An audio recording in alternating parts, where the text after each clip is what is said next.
Hello, my name is Waylon Miller, 37 years old, a mechanic living on the outskirts of a small town called Crestwood, where dusty roads and weathered wooden houses nestle against endless fields of corn. If my life were a painting, honestly, it would be filled with nothing but shades of black and grayish brown. Yet amidst that canvas, there's a vibrant patch of light, radiant and unquenchable. That's Monica, my 11-year-old daughter, with sparkling eyes and a smile that could melt even the coldest winter days. 5 years ago, when Monica was just 6, my wife, Clara, passed away forever after a brutal illness. That wretched cancer didn't just take the woman I loved, it left an unfillable void in both my heart and Monica's. Since then, it's been just the two of us, quietly clinging to each other in our tiny house, where the smell of motor oil and the crackle of an old radio blend with Monica's clear, bright laughter. I worked tirelessly at Hank's auto shop, from early morning until late at night, to scrape together enough money to cover the piling bills, my parents' medical expenses in the next town over, and the little things, like a new pair of shoes for Monica when her old ones are torn to shreds. Monica, oh, that girl is my entire world. She has a fierce passion for ballet, something truly peculiar for a kid growing up among dusty roads and neighbors who only care about football or car races. Clara was once a ballet dancer, not professionally, but she passed her love for those graceful movements on to Monica. Every evening, Monica pulls out her mother's old ballet outfit, a faded pink leotard torn at the edges and a pair of pointe shoes so worn they nearly expose her toes. She stands in front of the cracked mirror in our living room, spinning and rising on her toes, teaching herself through blurry YouTube videos on my old phone. Watching Monica, I feel both proud and heartbroken. Proud because she's so talented, heartbroken because I can't give her a new pair of shoes, a proper dance class, or anything worthy of her burning passion. Crestwood isn't an easy place to live, especially for a single dad like me. The judgmental stares, the whispers behind my back, they cut into my pride like knives. Look at Waylon. That broke guy raising his kid alone probably can't even provide for her, they say, without a hint of discretion, even when I'm standing just a few steps away. Once Mrs. Carter at the grocery store blurted out right in front of Monica, "Such a pretty girl, it's a shame she's growing up in these circumstances." I grabbed Monica's hand tightly, hurrying her away, trying to hide the anger boiling inside me. I don't want Monica to hear those words. I don't want the light in her eyes to be snuffed out by the cruelty of others. Every day I wake up at 5 in the morning, brew bitter black coffee, work on cars until my hands and feet ache, then come home to see Monica practicing her dance moves under the dim yellow light. I try to smile even though my heart feels heavy. I know Monica deserves more, a real chance to shine, not just clumsy steps in a cramped room. But money is always short.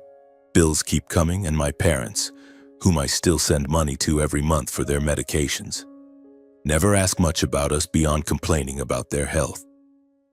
I used to think that if I just tried a little harder, worked a little more, I could give Monica a better life. But in reality, Crestwood and the world itself seems determined to deny us that chance. One evening, as I sat at the kitchen table going over the electric bill, Monica ran up and hugged me from behind. "Dad, I want to join the Youth America Grand Prix," she said, her voice brimming with excitement. I looked up into her shining eyes and my heart tightened. The Youth America Grand Prix, a prestigious ballet competition for young talents, where wealthy girls with sparkling pointe shoes and renowned teachers compete. How could Monica possibly compete? How could I, a mechanic with just a few bucks in my pocket, get her there? But seeing her smile, I couldn't bring myself to say no. "All right, sweetheart," I said, though I had no idea where to start. "I'll find a way." That night, after Monica had fallen asleep, I sat alone in the dark, staring at the tattered ballet outfit she still cherished. I knew that for Monica to have a chance, I needed a miracle. And then that miracle seemed to come, or at least I thought it did, when I got word that my parents, who had never paid much attention to us, had just won over $200,000 in the lottery. I still vividly remember the day my mother called, her voice brimming with an excitement I'd never heard before. "Waylon, bring Monica to our place for dinner this weekend," she said without a trace of the usual brief calls where she'd only complain about her ailments or ask perfunctory questions. I was a bit surprised, but a spark of hope flickered in my chest. Maybe my parents, despite never being close, wanted to mend things. Monica was thrilled when she heard the news, her brown eyes sparkling. "Dad, can I wear the green dress Mom gave me for my birthday?" she asked, her voice clear and bright. I nodded, smiling, though I didn't dare hope too much. I just thought a family dinner might make Monica happy, and for me that was enough. That weekend, Monica and I took a bus, rattling along for over 2 hours to reach the nearby town where my parents lived in the same old wooden house I grew up in. When we walked in, I could hardly believe my eyes. The house was decorated with shimmering ribbons, the dining table covered with a pristine white tablecloth, laden with dishes I'd never seen in that house before. Fragrant roasted beef, creamy mashed potatoes with buttery gravy, freshly baked bread, and even a tray of glistening vanilla frosted pastries. Neighbors crowded the room, laughing and chatting boisterously, raising glasses and toasts as if it were a Christmas party. Monica, in her slightly too small green dress, held my hand, her eyes wide as she took it all in. "Dad, Grandma and Grandpa's house is so pretty," she whispered, and I just ruffled her hair, trying to hide the sense of alienation I felt in this unfamiliar scene. In the middle of the party, my father stood up, clinking his wine glass, something I'd never seen him drink. "Everyone, we have great news," he announced, his voice booming. "My wife and I have just won the lottery, over $200,000. The room erupted, applause thundering. My mother beamed, bragging about plans to buy a new TV, renovate the house, maybe even take a trip somewhere. I sat there, gripping my glass of water, my heart pounding. $200,000. That number felt like a door opening before me, a chance for Monica to study ballet professionally, to no longer dance in torn shoes and a patched-up outfit. I looked at Monica, clapping along with everyone else, her smile so innocent, and I told myself, this is my chance. When the party ended, I waited until it was just family. I took a deep breath and pulled my parents aside to a corner of the room. "Mom, Dad," I began, my voice trembling. "I know this money means a lot to you, but I have to ask, could you lend me a small amount for Monica's ballet lessons? I'll pay it back, I swear." I told them about Monica's talent, her dream of competing in the Youth America Grand Prix, how she taught herself through videos in our cramped room. But my mother cut me off, her eyes cold. "Waylon, don't be delusional. This money is for us, not for some silly ballet nonsense." My father nodded, adding, "The girl will grow up and forget about that stuff. Focus on living practically. Ballet is for rich folks, not our family." I stood there, my face burning, but I held back because Monica was playing outside, oblivious to it all. On the bus ride home, Monica fell asleep on my shoulder, her green dress crumpled. I stared out the window, the blurred streetlights passing by, a wave of disappointment crashing over me. I had hoped, even just a little, that my parents would see the light in Monica the way I did. But they didn't, and that hurt more than the whispers of the neighbors in Crestwood. I stroked Monica's hair, vowing to myself that I wouldn't give up. I'd do anything to get her on that stage, even in a tattered outfit and worn-out shoes. I opened my battered wallet, which had been with me for over a decade, holding just a few crumpled dollar bills. This month's paycheck had already gone to the electric bill and my parents' medications. I thought of Monica's torn ballet outfit, with the clumsy patches I'd tried to sew with my rough mechanic's hands. "I'll make it work," I told myself, though I had no idea where to start. The next day, I mustered all my courage and went to see Hank, my boss at the auto shop. "Hank, could I get an advance on a few months' pay?" I asked, my voice hesitant. He looked at me, his old eyes full of sympathy but also helplessness. "Waylon, you know how things are at the shop. I'd love to help, but..." He trailed off, and I understood. I nodded, thanked him, and turned away, feeling like the whole world was turning its back on me. But Monica didn't give up, and neither could I. I started taking night shifts, fixing cars for some shady racers on the outskirts, unstable work that paid cash up front. Every dollar I earned, I saved, determined to get Monica to the competition. Monica, meanwhile, remained as radiant as the morning sun. She spent hours each day practicing, choreographing a dance based on memories of her mother. "Dad, I want this dance to be about Mom, about how she always smiled no matter how tough life was," Monica said, her voice clear but full of determination. I looked at her, my heart swelling with pride and aching with sorrow. I took a needle and thread, sat under the dim yellow light, and patched up Monica's ballet outfit. My clumsy stitches pricked my hands, blood seeping out, but I didn't stop. I wanted her to step onto that stage with pride, even if her outfit couldn't compare to the sparkling leotards of the wealthy girls. As the registration date for the Youth America Grand Prix approached, I finally scraped together enough money for the entry fee and bus tickets to the city. I didn't tell Monica about the sleepless nights, the new calluses on my hands, or the conversation with her grandparents. I just hugged her and said, "You'll do great, Monica. I believe in you." But inside, I was terrified. Could a girl with torn shoes and a patched outfit stand tall under the world's gaze? Could I, a single dad, give her enough strength to face what lay ahead? I didn't know, but one thing was certain. I wouldn't let Monica fight alone. The day Monica stepped onto the stage at the Youth America Grand Prix, it felt like the weight of the entire world was pressing down on my shoulders.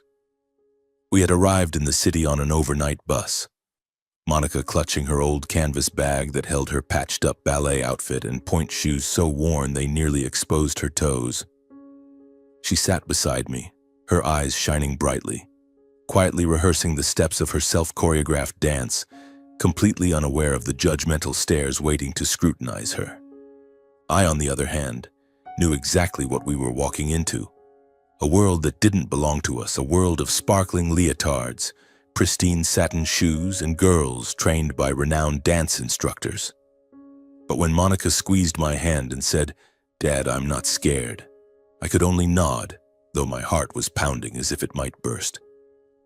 The lobby of the Lincoln Center in New York was packed with people. Parents in tailored suits and elegant dresses glided by, holding Starbucks cups, chatting about prestigious dance schools like Juilliard or the School of American Ballet. Monica, in her worn-out jacket and tattered sneakers, looked out of place, like a sparrow among swans.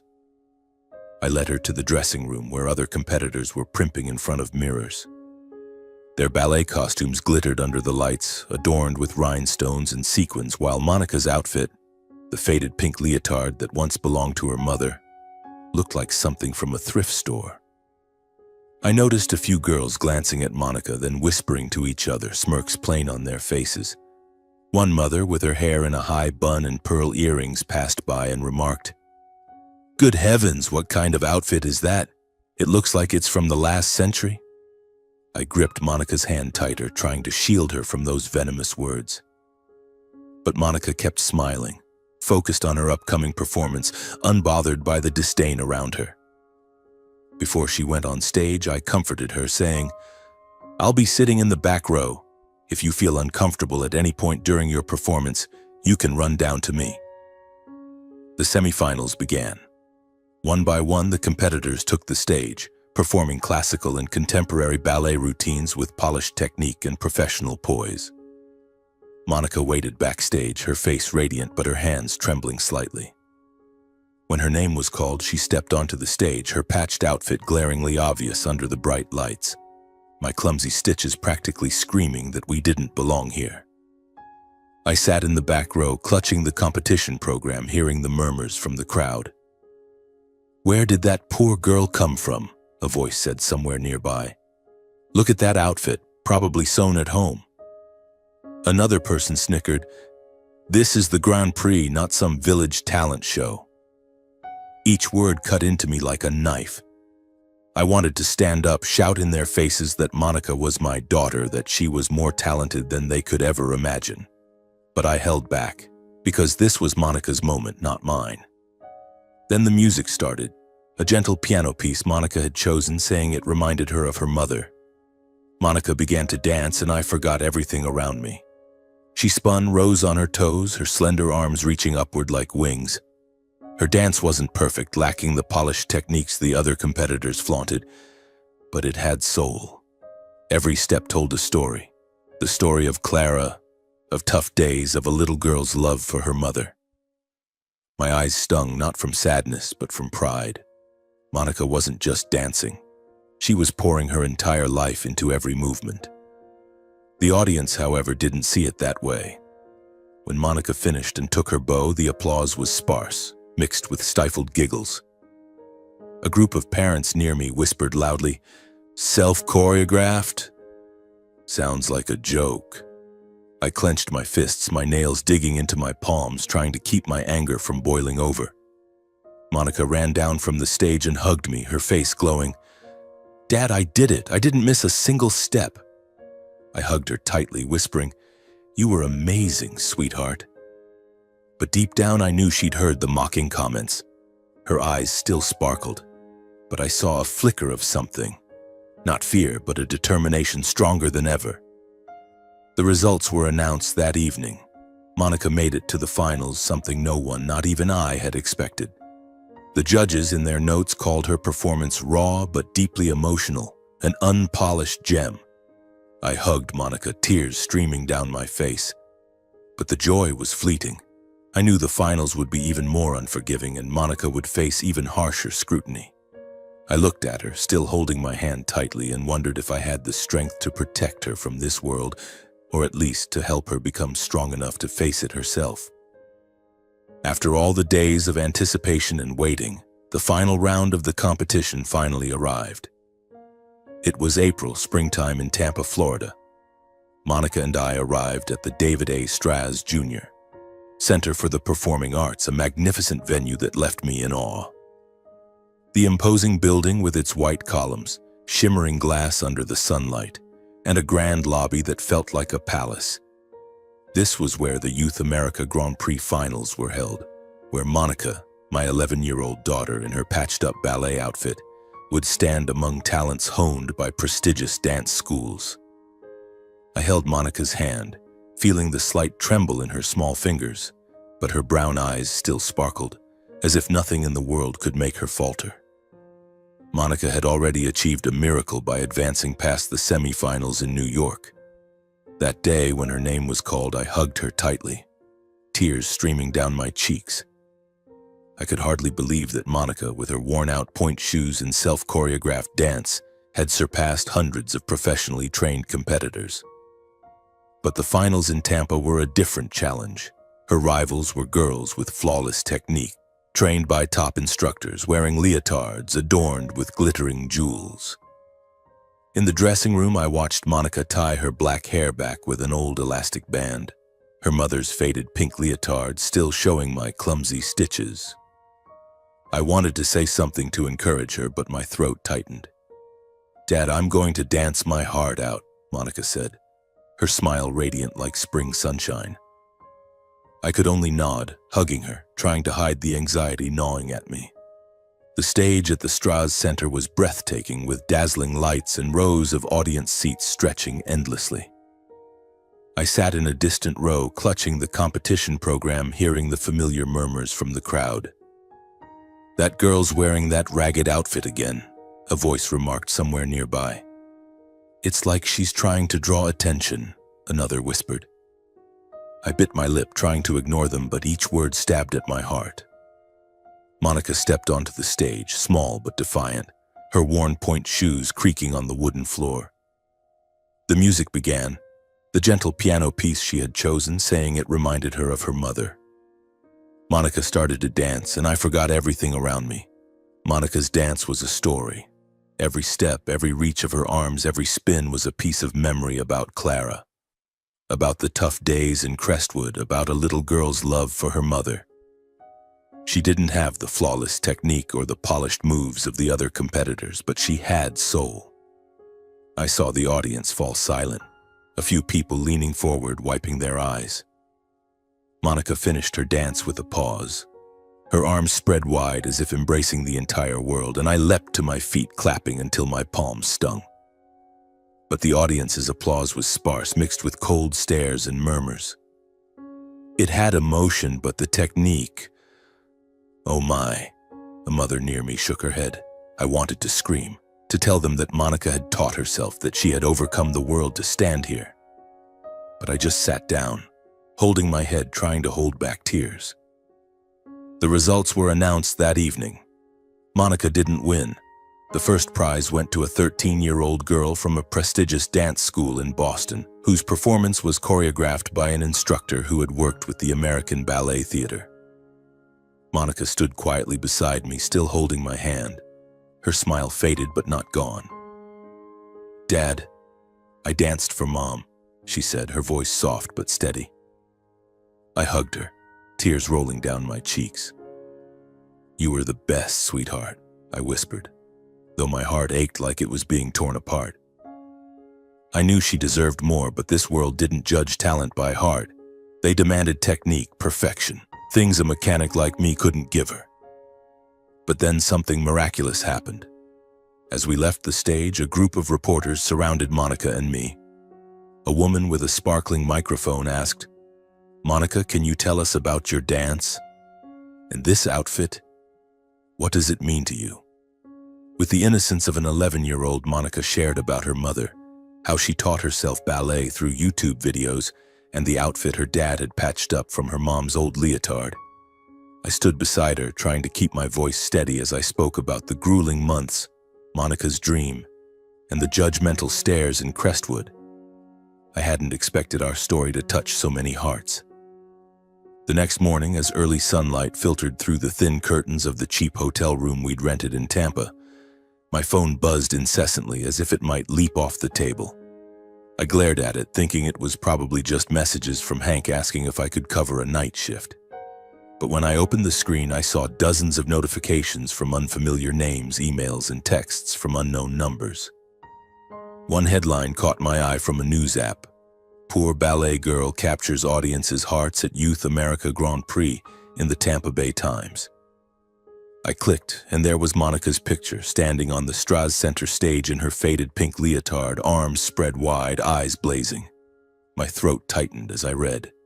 The article detailed Monica's journey, how she taught herself ballet through YouTube, the patched outfit from her mother and me, a mechanic who did everything to get her on that stage.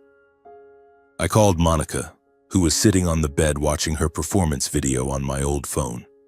"Sweetheart, come look at this," I said, my voice trembling. Monica hopped off, running to me, her black hair a messy tangle. I handed her the phone and she read the headline aloud, her voice filled with surprise.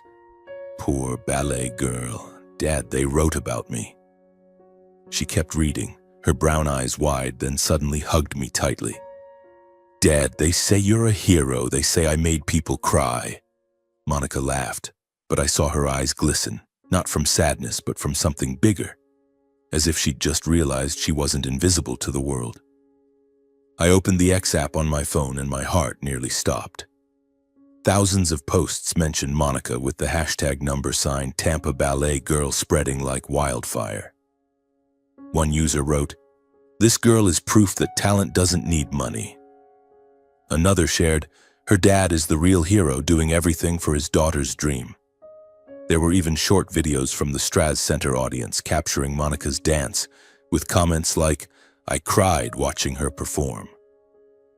My eyes stung as I read, not because of the praise, but because for the first time I felt the world was seeing Monica the way she deserved, with admiration, not judgment.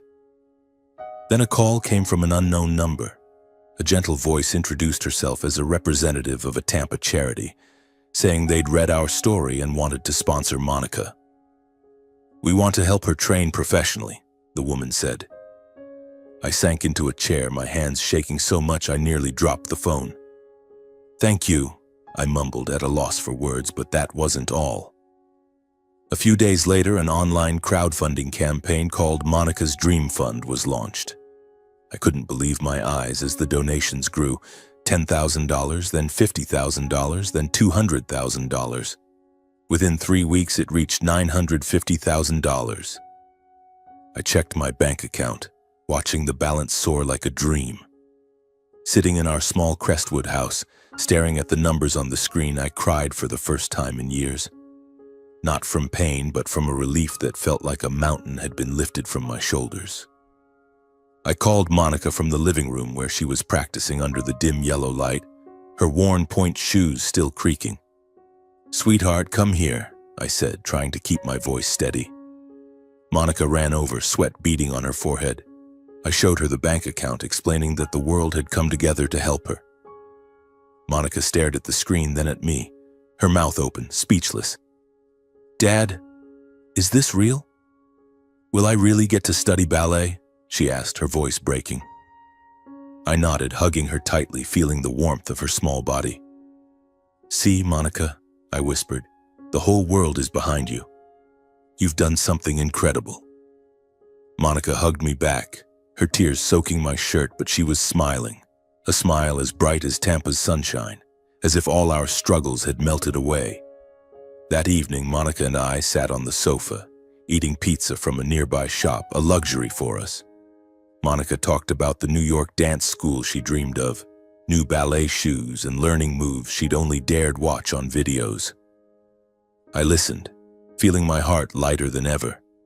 The nearly $1 million wasn't just enough to pay bills, buy new shoes, or fix our rickety house. It was a ticket to a new world for Monica, where she could train properly, where her talent could be polished. I looked at Monica, still holding my hand, and knew that though she hadn't won at the Straz Center, she had conquered something greater. The hearts of thousands of strangers, and my heart once again. 6 months have passed since the Youth America Grand Prix finals, but it still feels like I'm living in a dream. Our small house in Crestwood is no longer just a place of dim yellow light and piling bills. The nearly $1 million from the crowdfunding campaign has changed everything. I paid off our debts, bought a used car, fixed the leaky roof, and got Monica a brand new pair of ballet shoes, satin white ones that she clutched tightly, her eyes sparkling as if she could see her entire future in them. Most importantly, Monica is now a student at a prestigious dance school in New York, training with teachers who have performed on Broadway stages.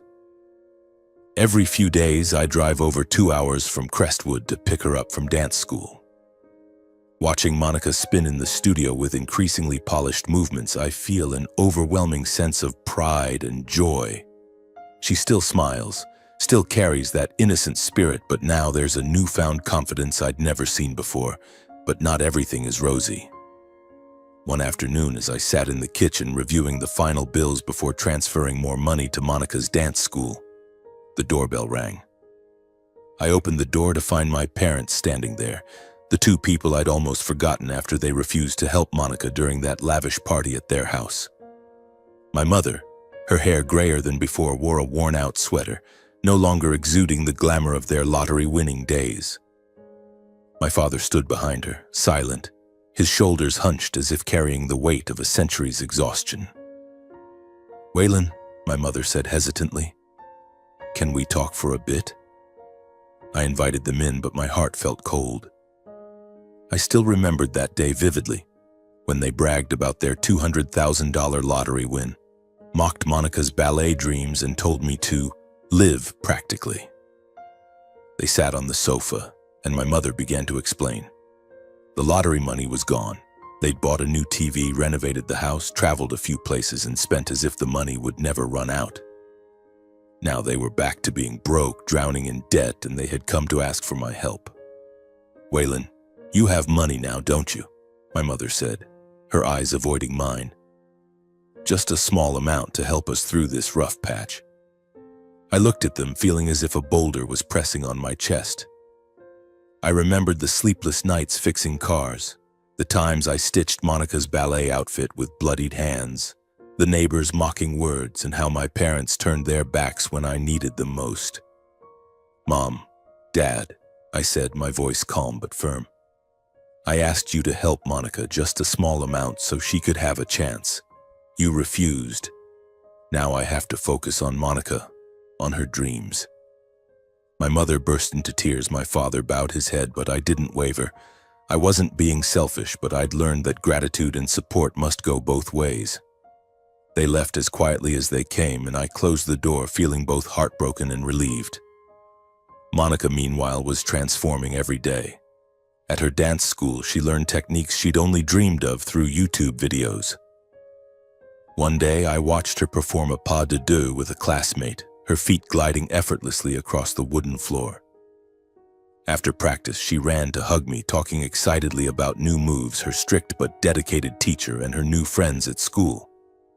"Dad, I feel like I belong here," Monica said, her eyes shining, free of the anxious look she used to have back in Crestwood. But what moved me most was when she said, "Dad, I'm grateful for you, for everyone who helped us. I want to dance my best, to make them proud." I was changing too.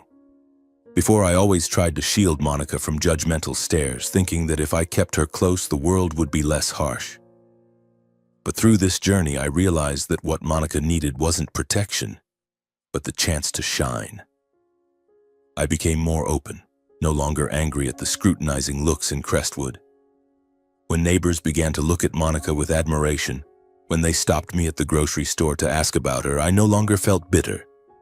I smiled, talking about Monica, her dance school, her dreams. I learned that gratitude isn't just thanking those who help you. It's also cherishing the hardships that make you stronger. One weekend evening, Monica and I sat on the sofa, eating cookies and watching the video of her Tampa performance. "Dad, I used to think I'd never be good enough," Monica said softly. "But now I know as long as I try, I can do anything." I hugged her, feeling the warmth of her small body, and realized that the greatest lesson wasn't just Monica's, it was mine too. A lesson about gratitude, perseverance, and never giving up on a dream, no matter how much the world turns its back. 1 year after Monica first stepped onto the Youth America Grand Prix stage in her patched-up ballet outfit, I found myself sitting in the auditorium of Lincoln Center in New York, where the stage lights blazed as if they could engulf the entire world. But this time, everything was different. Monica, now 12 years old, was no longer the little girl practicing on tiptoes in worn-out shoes in our cramped Crestwood living room. Thanks to the nearly $1 million raised through crowdfunding, she had spent the past 10 months training professionally at a prestigious New York dance school. I watched her in the dressing room before the performance, wearing a pristine white leotard, sparkling satin shoes, her black hair neatly tied in a bun. She turned to me, her smile radiant but tinged with nervousness. "Dad, I'm so nervous," Monica whispered. I took her hand, feeling the warmth of her small fingers, and said, "You've already accomplished so much, Monica. Just dance the way you always do, for Mom, for yourself, for all of us." She nodded, her brown eyes lighting up, and I knew she was ready. The Lincoln Center auditorium was packed today, filled to the brim with audience members, from ballet critics scribbling in their notebooks to parents in tailored suits and elegant dresses. I sat in a middle row, no longer squeezed into a corner like last year, but my heart still pounded as if I were the one about to take the stage. I overheard a few people nearby whispering about Monica, the poor girl from last year, now a social media sensation. They weren't mocking her anymore, no longer murmuring about her patched outfit. Instead, I heard curiosity, even expectation. "I heard she's been professionally trained now," one person said. "I want to see what she can do," another added. I gripped the competition program tightly, trying to suppress the mix of pride and anxiety swelling within me. When Monica's name was called, the auditorium fell silent. She stepped out, small but poised, the stage lights illuminating her white leotard, highlighting every movement. The music began, a violin concerto she had chosen, saying it made her feel like flying on clouds. This performance was no longer the raw, emotional, self-choreographed piece from last year. It was a meticulously prepared work, crafted with her teacher, blending flawless technique with intense emotion. Monica spun, her pirouettes perfect, as if she were born to do this. Her arms reached out, soft yet powerful, telling the story of her own journey, from the hardships of Crestwood to the brilliance of this stage. I sat there, my eyes blurring.